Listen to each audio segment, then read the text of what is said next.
Okay, 100 videos in 100 days. I'm keeping this going because I want to develop the habit of talking to you through the camera and, just want to feel more natural, when I do this. I'm doing daily videos of my daily LinkedIn posts. And today's post is about communication. So, yeah, I have this series of posts on freelancing in Japan. And yeah, it's really interesting to see the kind of feedback I get on these, because yeah, one of the biggest questions is always, do you have to speak fluent Japanese, or do you need to be fluent, or do you need Japanese, or do you need JL whatever N whatever? I honestly don't know the numbers, but okay, I'll tell you. Keigo wakanai. I do not use Keigo. I don't know how to read. I don't know how to write.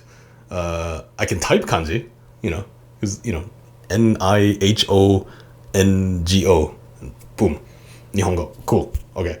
I can, if I have to do that with a pen and paper, I cannot. I would have no. I'm lost, right? And so when I'm speaking, I speak like a second grader, but I can do business, right? Because the key point is communication. Language is, an artificial barrier. Like, if you're really delaying your dreams of entrepreneurship because of a language test, you have the wrong priorities. So, I always I learned from a mentor that it's don't learn then start. It's start then learn, right? So this applies to entrepreneurship. It applies to skill acquisition. It applies to, entrepreneurship. What did I say? It applies to language learning, entrepreneurship, and skill acquisition. Um, so I always like to just jump in the fire, right? Trial by fire is the best way that I can learn something. I will make 100 mistakes, 1,000 mistakes, but that's okay because I will not repeat those mistakes later, right? And yeah, I think if you always, keep your head in the textbook and read, write, it's useful. I don't get me wrong. I respect everybody who has achieved those language, abilities.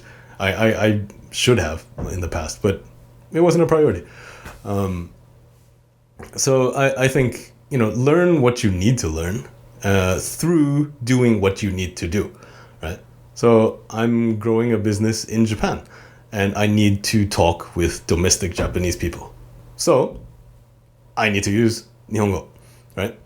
My speaking ability is purely from the clubs, right? I speak izakaya Japanese, right? And I live in Japan, so osmosis is a big thing. And yeah, my wife speaks to me in Japanese, so I get the listening part. So when I go into a meeting, I can basically catch everything, right? My response is gonna be either second grade Japanese or a mix of Japanese and English, or body language. Honestly, I do a lot of sketching in my meetings. But yeah, whatever. Business gets done because the client is not paying me for my amazing language skills. They're paying me for the results of business transformation or whatever, getting more sales, and that's what I deliver. I don't deliver my language certification. Like honestly, most Japanese people don't even know what the JNL whatever is, right? I don't even know, right? Like these things, you think they matter, but you have to really reassess your priorities if you think studying is the way in, right? And I'm speaking this purely from the freelancer's life, but yeah, maybe you need those things if you enter a big corporation. I've never worked in one, but for me, in my interactions with Japanese SMBs, nobody cares, right? You can make a million grammar mistakes. You can use tamego, like the key point is deliver the results, and also just be confident enough to walk into those meetings to sell yourself in their language, right? Yeah, I'm not saying don't learn Japanese, but just learn enough to sell, really. You learn enough to make somebody laugh, learn enough to make a real connection with the other person. That's what's going to get you further than some whatever, like certificate, or whatever. I don't even know. Like, do you get a medal for passing the test? I don't know, right?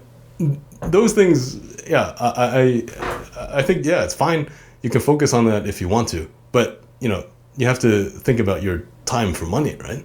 If you're going to spend 5 hours or 5 years, I don't know, studying for this exam, I'm out here, using that same amount of time to build a business and make some money and make some relationships, right? So, yeah, don't use language as a barrier to your dreams, take more action, take more responsibility, and that's how you will succeed as a freelancer in Japan. Okay?